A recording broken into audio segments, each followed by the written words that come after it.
Bom dia, irmãos. Nos últimos dias 21 a 24 de outubro, essa igreja me mandou num congresso chamado Multiplique, da Junta de Missões Nacionais.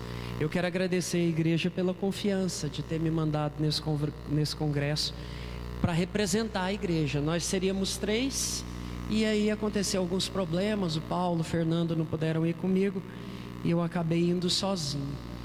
E a gente chegando lá sozinho, você vê que você representa o nome da igreja, né? Quando a pessoa pergunta de onde você é, e algumas pessoas conhecem a igreja, então você tem que se comportar à altura da igreja. Graças a Deus eu acho que eu atendi isso aí.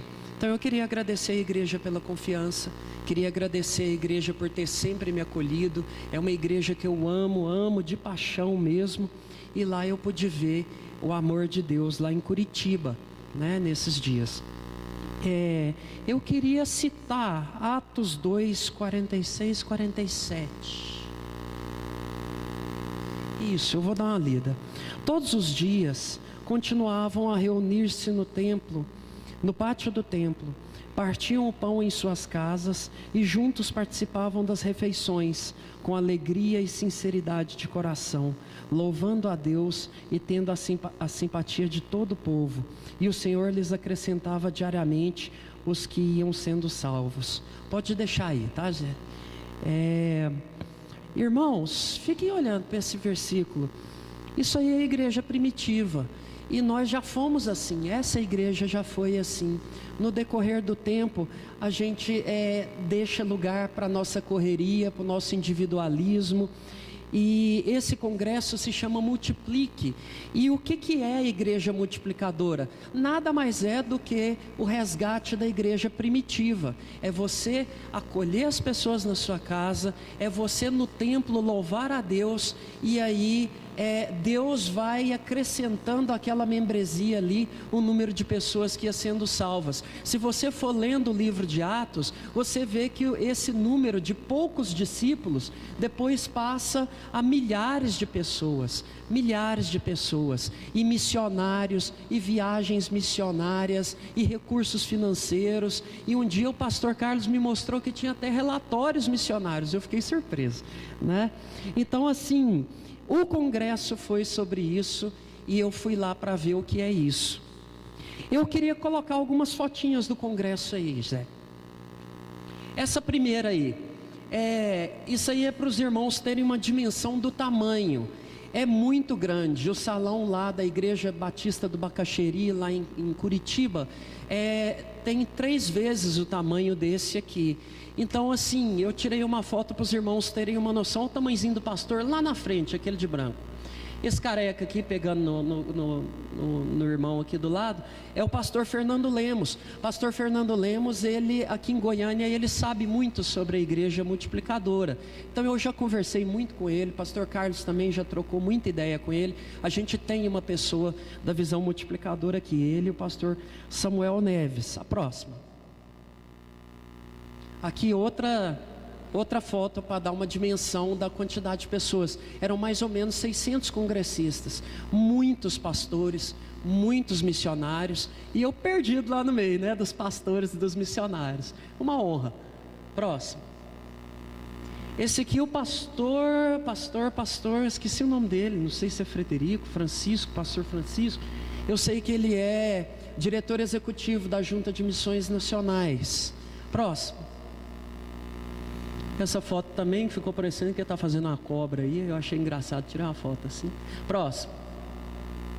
Isso aqui, irmãos, eu tirei essa foto para lembrar de pedir para os irmãos orarem pelo Rio Grande do Sul. Isso aqui foi um clamor que eles fizeram pelo Rio Grande do Sul. Próximo. Vou explicar por quê.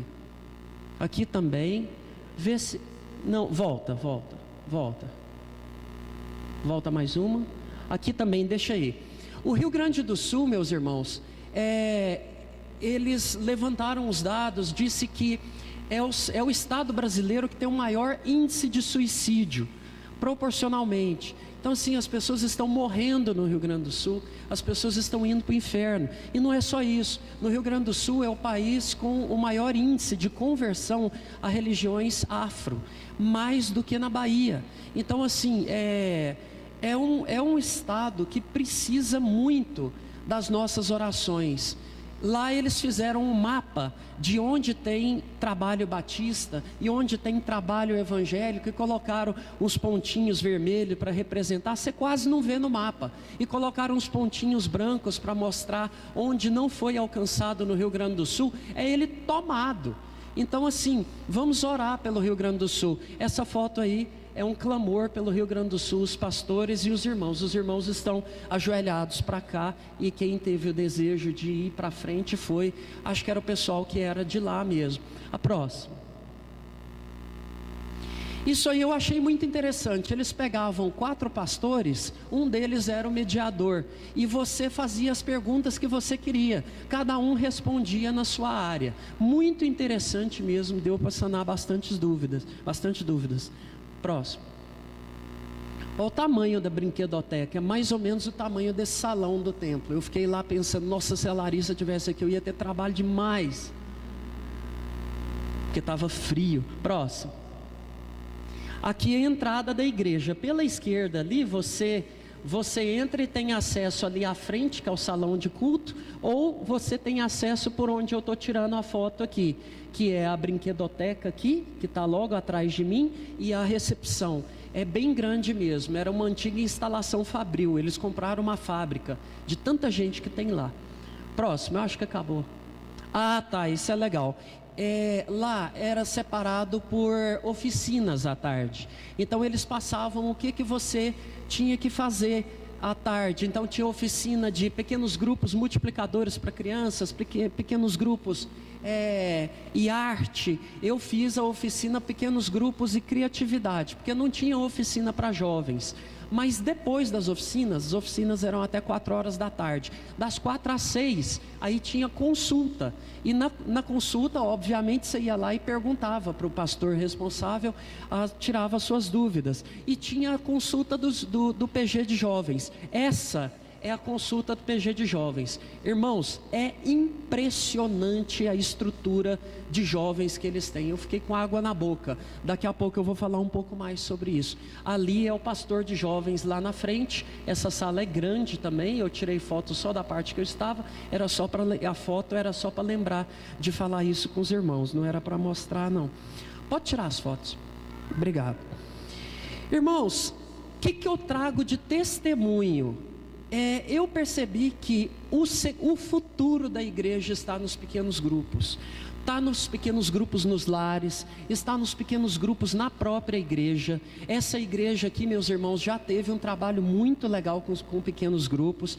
E caso você não saiba, nós ainda temos alguns pequenos grupos. E se você não percebeu ainda, o pastor Carlos começou o trabalho de discipulado. Foi isso que me levou até lá nesse congresso. A gente, na metade do primeiro semestre, começou esse trabalho de discipulado, que é uma forma de pequenos grupos. Cada um tem 10 no seu grupo, e essas pessoas vão orar uns pelos outros e vão procurar outras pessoas, e assim nós vamos nos multiplicar. Então eu queria pedir para os irmãos que quem ainda não está num grupo de discipulado, que me procure o pastor Carlos, procure a Ivana. A Ivana está muito por dentro de quem tem o grupo direitinho, mas o futuro da igreja, meus irmãos, está nisso aqui.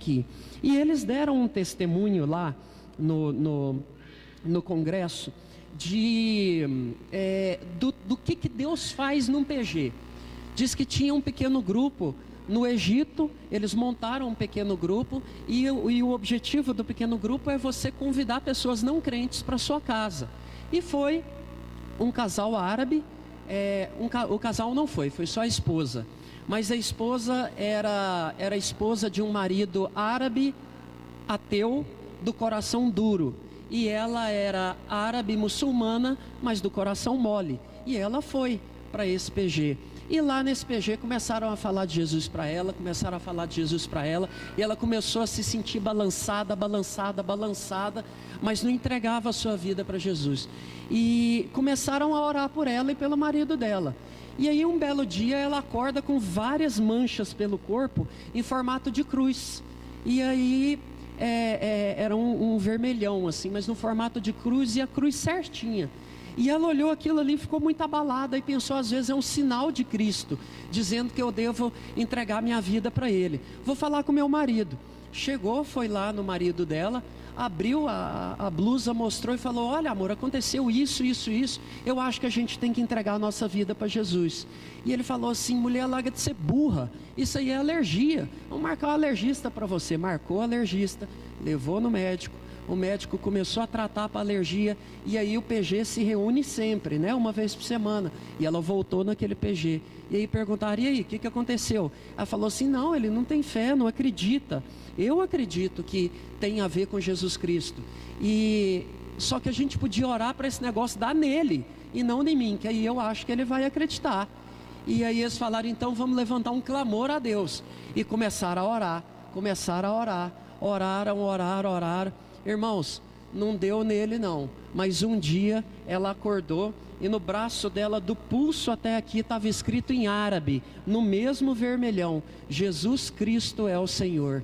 Aí ela pegou, olhou aquilo ali, a mulher árabe anda toda coberta, né? Chegou para o marido dela, descobriu e falou assim: mas que alergia esperta é essa, né? Que alergia inteligente é essa?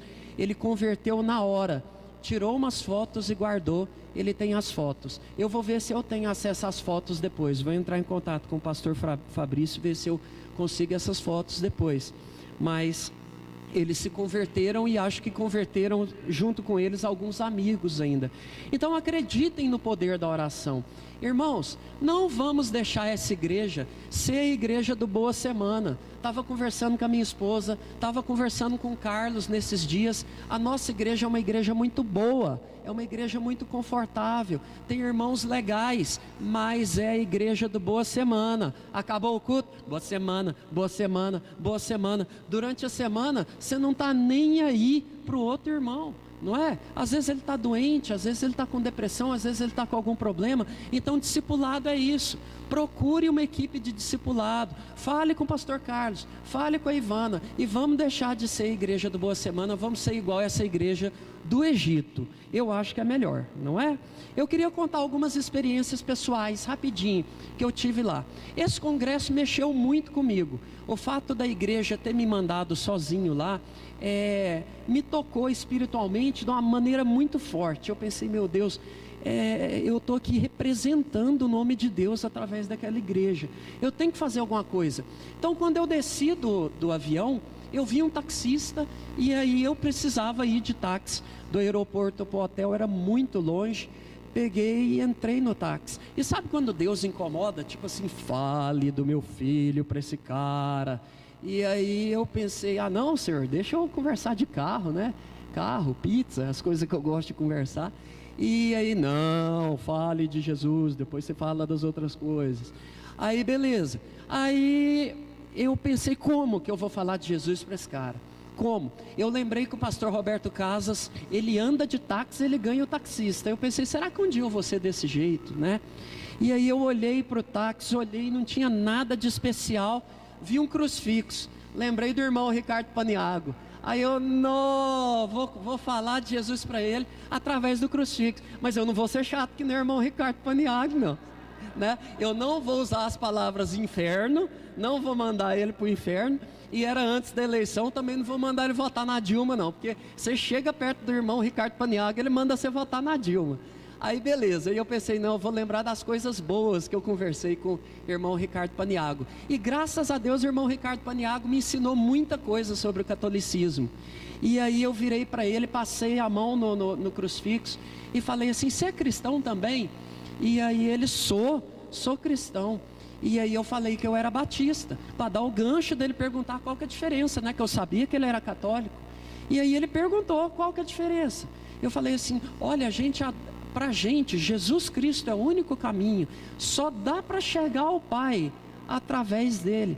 E vocês fazem a mesma coisa com Maria. Agora eu vou te falar uma coisa. Maria é tão importante para Deus quanto eu e você. Não é rebaixando Maria, é te elevando até ela. Ah, mas quando eu falei isso, ele achou bom, que ia levar ele até Maria. Ele, como? Eu falei, olha, Cristo morreu por nós. E Maria, ela se prontificou a ser uma serva de Deus e trazer Jesus Cristo ao mundo. E mulher igual ela nunca houve, não há, não haverá. Ah, meus irmãos, quando eu elogiei Maria para ele, aí ele me ouviu. E aí eu falei que Jesus é o único caminho. E ele foi ouvindo, aí de repente ele falou assim, uai, mas e Deus? Você não adora a Deus? Deus não existe? Eu falei, sim, Deus existe, o Filho dele é Jesus Cristo. E Jesus, Deus e o Espírito Santo são um só. E aí ele, nossa, Trindade bendita. Então eu lembrei do irmão Ricardo Paniagua e usei aqueles elementos do católico para amarrar e transformar uma coisa que é tão difícil para nós, numa coisa fácil, numa coisa simples. E ele gostou demais, e ele começou, e ficou empolgado dentro daquele carro, e eu pensando, meu Deus, olha Deus agindo. E ele virou para mim e falou assim, você sempre foi assim?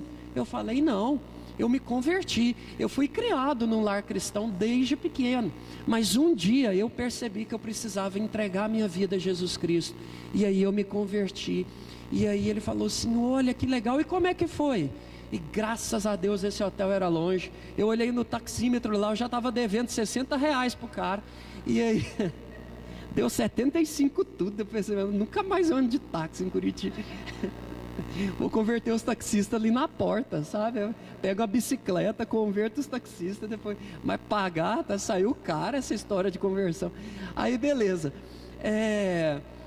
E aí eu virei para ele e falei que eu me converti e contei como que foi a história da minha conversão, e ele achou muito interessante. Eu falei para ele, olha, quando você tiver algum problema, ora a Jesus Cristo, ora a Jesus Cristo.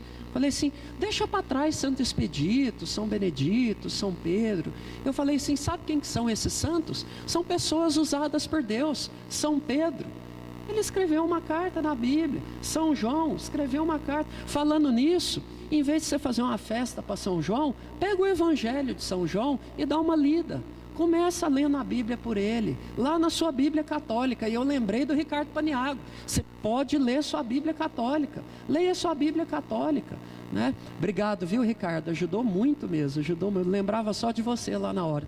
E aí eu lembrei, igual ele fala, lê lá na sua Bíblia católica. Lá na sua Bíblia católica você vai ver a resposta para a sua vida. E aí quando a gente desceu do táxi, esse homem estava muito feliz. E aí eu falei para ele, olha, não esquece de orar hoje a Jesus Cristo, pede para ele entrar na sua vida. Ele pegou no meu ombro e falou assim, vou sim.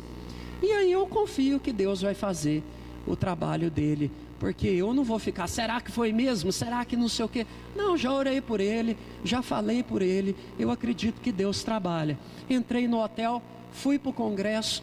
Aí, meus irmãos, eu tenho um amigo chamado Fernando Morelli. Esse amigo eu nunca tinha visto. Ele é amigo meu desde 2007. Eu só conhecia pela internet. Eu compro carrinhos dele, que eu coleciono carrinhos, né? Aí eu compro carrinhos dele. Do tanto que eu compro dele, eu já virei amigo.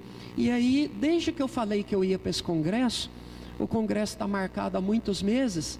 Aí eu marquei na quarta-feira do congresso, ia ter um horário livre. E aí eu tinha marcado de ir na casa dele. E na sexta-feira, depois do congresso, eu tinha marcado de ir na casa dele também, que eu ia embora só sábado. Acontece que o Fernando Morelli tem uma noiva chamada Sônia, e ele não queria que eu fosse direto na casa dele.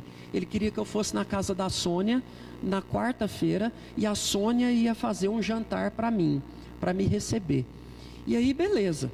Aí deu na quarta-feira do congresso, eu tô lá de manhã no WhatsApp, e aí mania, né, de gente que fica no WhatsApp o dia inteiro, tá lá o congressão lá, você no WhatsApp. E aí eu lá no WhatsApp, mas Deus usa. Aí ele me mandando mensagem, falando, Sérgio, você come churrasco? Eu, como? Você come feijão tropeiro? Como. Aí eu, não, vou passar bem demais aí. E ele foi me perguntando o que eu como, porque ele disse que a Sônia ia preparar isso para mim na quarta-feira à noite. Isso na quarta-feira. E eu orando a Deus, falando assim, Senhor, já tinha falado para o Carlos, falado para outras pessoas aqui da igreja, que eu ia visitar pessoas não crentes, e que isso ia ser uma oportunidade, né? E aí eu falei para ele, ó Fer, eu como tudo, menos peixe e frutos do mar. Estou te falando isso porque minha bateria vai acabar, e você me busca 7 horas no hotel. Beleza, beleza. A bateria acabou, fui para o hotel 6 horas, tomei banho, deu 7 horas, eu estava bonito, perfumado, porque tem que passar perfume, que ia conhecer a noiva do cara, né? Mulher repara nesses trem, né? Que você passa perfume, esses negócios. E eu tava sozinho, sem a Deise, eu tava doidinho para não passar perfume, né? Não fazer nada disso, que é homem, né? Não quero fazer esses trem, não. Mas aí, beleza. Aí, tomei banho, passei perfume, olho o WhatsApp, tem um texto, irmãos, longo, enorme, eu pronto, de roupa. Aí escrito, Sérgio, meu amigo, me desculpa, eu e a Sônia estamos passando por um problema no relacionamento. Ela terminou comigo, ela não quer te receber lá, e eu não sei como que eu vou fazer, porque tem muitos meses que eu tinha combinado com você, eu não sei andar nessa cidade para te levar para passear, a Sônia está grávida, de 4 meses, e virou Zé Telo, e começou a escrever um monte de coisa assim, tá? A vida dele ficou complicada nesse WhatsApp, eu não queria ser ele não. E aí eu pensei assim, meu Deus do céu, eu posso ser egoísta, descer para a churrascaria do lado e comer alguma coisa, ou eu posso fazer alguma coisa. Aí eu peguei, na hora eu orei, falei, Senhor, eu vou dar uma de Roberto Casas, eu vou tentar trazer esse cara para mim, eu vou tentar. Aí eu peguei e escrevi assim, Fer, vem para cá que eu posso te ajudar, porque eu sou conselheiro de jovens lá na igreja. Aí ele, tá bom, eu vou. Aí eu, meu Deus, é resposta de oração, um cara vem. Ele ia gastar uns 40 minutos, meia hora, por causa do trânsito de Curitiba. Eu pensei, é a hora de orar. Peguei e orei um pouquinho, mandei um WhatsApp para a Deise. Tinha uns pastores no quarto do meu lado, mas de repente Deus me incomodou. Falei, não vai falar com os caras não, guarda isso para você, fala só com a sua esposa. Peguei e mandei um WhatsApp para a Deise. E aí falei para a Deise, amor, o Fer está vindo aqui me buscar, deu tudo errado, ele terminou com a mulher lá, virou Zé Telo, ora aí, porque eu acho que é uma excelente oportunidade de falar de Jesus. E aí ela pegou e falou, tô orando. E aí esse Fernando chegou e levou a gente, e a gente foi numa churrascaria. Meus irmãos, eu conversei com ele, falei sobre relacionamento. Graças ao bom Deus, eu vim em alguns relacionamentos, alguns encontros de casais aqui. Graças ao bom Deus, venha no encontro de casais. O que não servir para você serve para alguém. Graças a Deus eu prestei atenção nos últimos sermões do Carlos antes de ir embora, que ele falou que amar é dois lados de uma moeda. Um lado é amar, o outro é perdoar. Conversei com ele, conversei e perguntei assim, e a sua mulher, como é que vai ficar? Eu falei, não, quero saber dela mais, não, nós não vamos voltar, não sei o quê.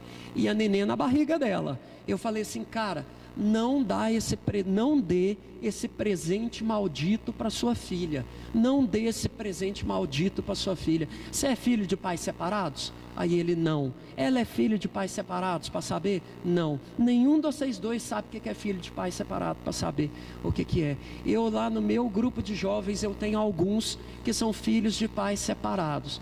Você pode ter o melhor relacionamento do mundo com seu ex, que é uma porcaria para o seu filho, é uma porcaria, arrebenta. Eu estou falando, eu sei o que é, eu já vi. E eu dei uma bronca nesse Fernando, e eu briguei com ele com outras coisas, e ele ficou quieto me ouvindo. E aí eu falei que Jesus Cristo era o único caminho, falei mais algumas outras coisas, e aí na volta lá da churrascaria, ele me deixou no hotel, ainda falei com ele mais um pouco, ele virou e falou, não, Sérgio, mas o apartamento já está pronto, só falta a entrega das chaves. Quando entregarem as chaves, vai tudo melhorar. Eu falei assim, não vai, sabe por quê? Porque em prédio tem vizinho chato, tem gente andando de salto em cima, tem gente que para o carro na sua vaga de garagem. É uma canseira. Você está pondo a esperança no seu apartamento novo. A gente tem que pôr a esperança, não é em coisa, não é em pessoa. A gente tem que colocar a nossa esperança em Jesus Cristo. Falei isso para ele e fui dormir. E aí, beleza. No dia seguinte, eu orando a Deus, pensando, Senhor, será que eu fiz um bom uso do meu tempo com o Fer ontem? Porque eu pedi para a Deise orar, porque eu ia pregar o evangelho para ele. Eu não preguei, eu falei um pouquinho de Jesus, mas o maior tempo eu gastei falando de relacionamento, tentando juntar ele de novo com a namorada dele, com a noiva dele. E aí, nessa mesma hora que eu orei a Deus, estava com o celular na mão de novo, chega uma solicitação de amizade lá de São Paulo, uma menina chamada Kelly Godoy, que eu conheço há muito tempo, mas ela não me conhece. Eu conheço ela porque eu já vi ela comprando carrinhos do Fer Morelli lá no Facebook. E aí ela pegou e escreveu assim para mim, Sérgio, tudo bem? Bom dia. O Fer me falou muito bem de você ontem.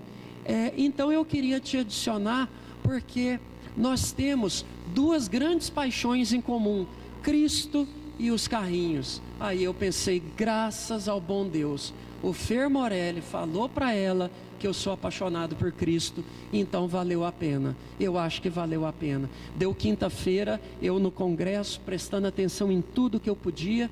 Deu sexta-feira, o congresso acabou, eu fui para a casa do Fer Morelli, conversei muito sobre religião, sobre religiosidade, sobre Cristo, que são três coisas diferentes, muita gente confunde. Falei sobre a minha experiência pessoal com Deus, sobre a experiência de amigos meus com Deus, e não fiquei enchendo a paciência dele não, e ele ficou muito amigo meu mesmo, então acho que valeu a pena. Para terminar, tem uma outra experiência pessoal. Desde que eu estou planejando para ir para Curitiba, eu estou tentando passear nessa cidade, que é uma cidade muito bonita. Eu queria ver o Jardim Botânico, eu queria ver aquela estufa lá, aquele trem doido lá, e não conseguia. E eu marcava, não conseguia. E eu virava para alguém que estava de carro, me leva, não, eu não vou, eu vou embora dia tal, e não sei o quê. E não dava certo. Eu tinha sexta-feira à noite livre. Aí eu virei para o Fer, me leva. Aí ele, não posso, eu tenho um compromisso. Ele ia sair para fazer alguma coisa, e aí ele não podia. E aí, não podia. Eu com aquele horário livre, eu pensei, eu vou para o hotel assistir The History Channel. E aí, fiquei de boa, tranquilo. De repente, lá numa dessas oficinas no congresso, eles falaram assim, porque o nosso culto de adolescentes é sexta-feira à noite. E aí eu não prestei atenção naquilo, mas aí de repente depois do congresso eu lembrei. E aí o pastor Fernando Lemos veio e falou, olha Sérgio, eu vou te levar para passear sexta-noite. Eu falei, pastor Fernando, vamos fazer o seguinte, vai passear com a sua família, deixa eu assistir o culto de adolescentes, porque eu acho, alguma coisa me diz que eu vim aqui para isso, para ver esse culto de adolescentes. O culto de adolescentes deles é na sexta-feira, de jovens é no sábado. É uma igreja muito grande, 2.400 membros, 200 PGs e 10 pastores mais ou menos. Equipe de jovens, 40 pessoas, só para cuidar dos jovens e adolescentes. E aí, é bastante gente. Só que eu não tinha dimensão disso. Uma coisa é a pessoa falar, nós temos 2.400 membros, nós temos 200 PGs. Outra coisa, você vê, você pegar e entrar lá e ver, sabe?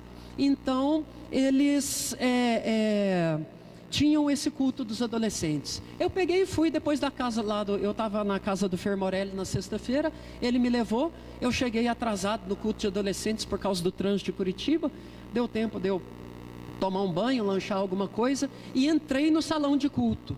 Quando eu entro no salão de culto, a menina abriu a porta para mim, e aí eu vejo aquele mundaréu velho de gente, mas tinha gente demais da conta. E aí eu virei para a menina e falei assim, onde que vai ser o culto de adolescentes? Que eu pensei que lá era um culto normal. Ela, não, é aqui. Eu falei, isso tudo aqui é menino. Ela falou, é. Aí eu, meu Deus, aí eu lembrei que numa das oficinas, eles contam. eles têm o controle dos PGs, quem que vai no PG, quem que mata o PG, para eles correrem atrás, ligar para essas pessoas. Todos os cultos eles contam quantas pessoas. E aí eu passei e vi uma mulher contando, apontando o dedão e contando. Aí eu pensei, eu vou esperar essa mulher terminar de contar e eu vou ver o número, porque se eu chegar na minha igreja e falar um número, o povo sabe que eu sou exagerado, não vai acreditar. E aí eu esperei 392 adolescentes. 392 adolescentes. Gente, sabe o que você vê? 392 pessoas, tudo com espinha na cara, prestando atenção num culto. Prestando atenção no culto. E é assim, o culto lá de adolescentes, você chega 5 horas da tarde e vai andar de skate no templo, que o templo lá é grande, né? Aí você anda de skate, aí eles fecham uma tela assim, você pode jogar bola também no templo. Tem toda a equipe de logística para cuidar dos meninos lá. E aí você anda de skate das 5 até as 8. Ou joga bola, ou joga carta, faz o que você quiser. E aí passa um pastor generalzão lá para ver se você não está fazendo bobagem. E aí, das 5 às 8. 8 horas, todo mundo organiza as cadeiras e assiste o culto. O culto é das 8 às 10. Culto normal, louvor, palavra, normalzinho. Das 10 às 11 são as células ou os PGs. E aí eles se reúnem ali no templo mesmo. E aí tem o líder do PG, tem o roteiro. Meus irmãos, aquilo mexeu tanto comigo. Eu comecei a ficar arrepiado naquele negócio ali. E eu sentei do lado do pastor de jovens, de um dos pastores de jovens, porque tem muitos pastores de jovens.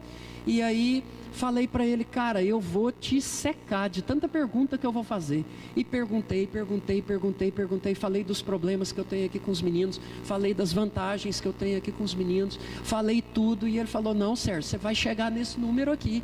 E é em 4 anos, é em 7 anos. E fez uma conta doida lá e eu pensei, meu Deus do céu, será que eu acredito? É gente demais, é gente demais. Meus irmãos, aquilo mexeu muito comigo.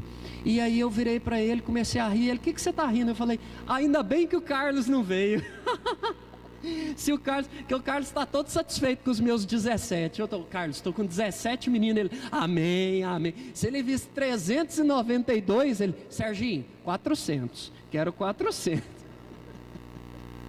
Não, né, Carlos? Nós vamos chegar a 400, não vamos? Em 5 anos, né? Se Deus quiser. Em 5 anos. Eu espero, meus irmãos. Aí eu fui conversar com o Carlos, depois que eu cheguei no congresso. Carlos falou assim, Serginho, eu acredito que ano que vem essa igreja vai estar com 100 jovens. Meus irmãos, eu não acreditava não, mas agora eu acredito. Eu acredito. 100 jovens ano que vem. Ano que vem eu vou estar aqui falando para vocês de novo. Eu não, um deles, tá? Então, o que os jovens têm feito para terminar? Nós, no ano de 2014, vocês viram que não teve tanto evento, teve menos evento, mas por quê? Nós estamos trabalhando a espiritualidade desses jovens e o fato deles terem essa visão discipular também. Então eu queria chamar 3 dos meus jovens aqui, para a gente, e assim, e com esses 3 testemunhos, eu encerro a minha palavra. A Bruna, a Bia e o Gabriel.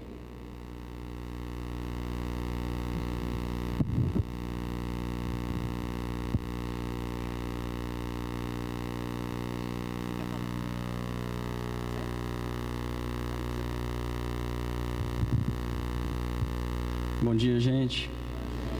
Não tenho muita intimidade com o microfone, mas primeiramente eu queria agradecer ao Sérgio, falar para ele que eu sou muito grato a Deus pela vida dele, porque mesmo com tantos problemas do dia a dia, ele tira um pouco da vida dele para cuidar da nossa. E isso é muito importante. Dizer que o nosso PG aqui tem sido um momento de comunhão, aqui a gente encontra amizade, encontra irmãos em Cristo, o que é cada vez mais incomum lá no mundo, e tem sido um momento de crescimento espiritual. Nossa família tem sido transformada, nossas escolas, nossos amigos. Isso aí, obrigado.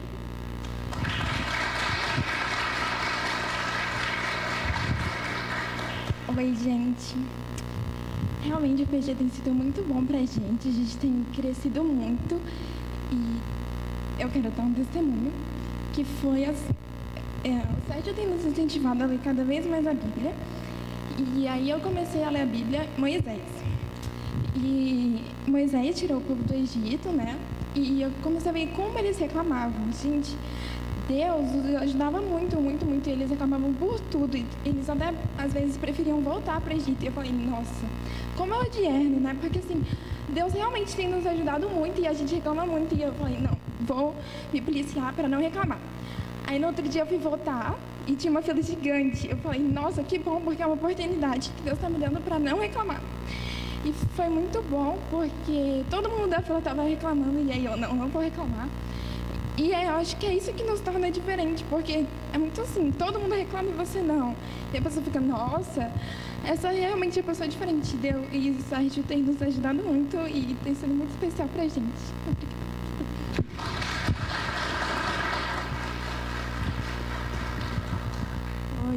Oi, gente. Eu também percebo isso.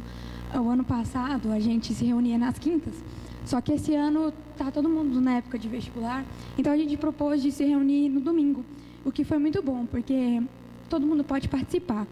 E esse ano eu estudo num colégio público, fazia 3º ano, eu ganhei uma bolsa num colégio muito bom.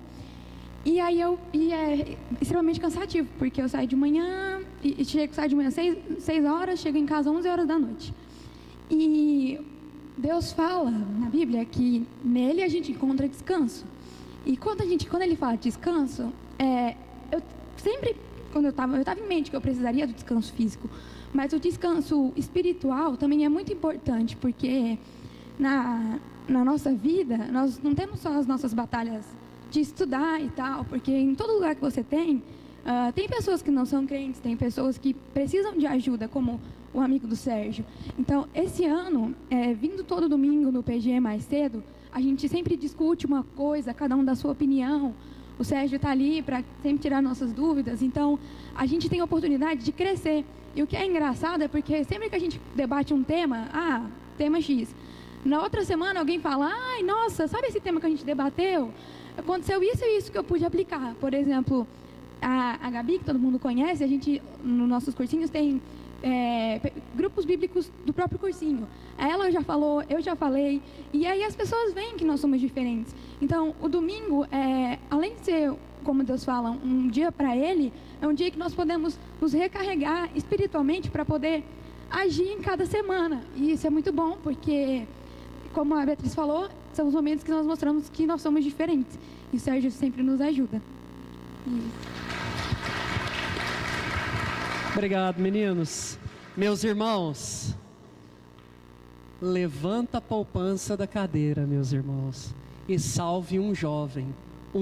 Nós somos quantos aqui? Por alto, mais ou menos umas 70, 80 pessoas. Imagina cada um trazendo um jovem, aquele espinhudo lá do seu prédio, traz para cá, domingo, 5 horas da tarde, sabe? Conhece um primo seu, tá metido com droga, tá com depressão, síndrome do pânico, gente, entra em contato comigo, fala comigo. Eu não sou Deus, mas eu creio em Deus, eu trabalho com Deus, eu posso fazer uma coisa ou outra nessa vida, mas o meu Deus pode tudo.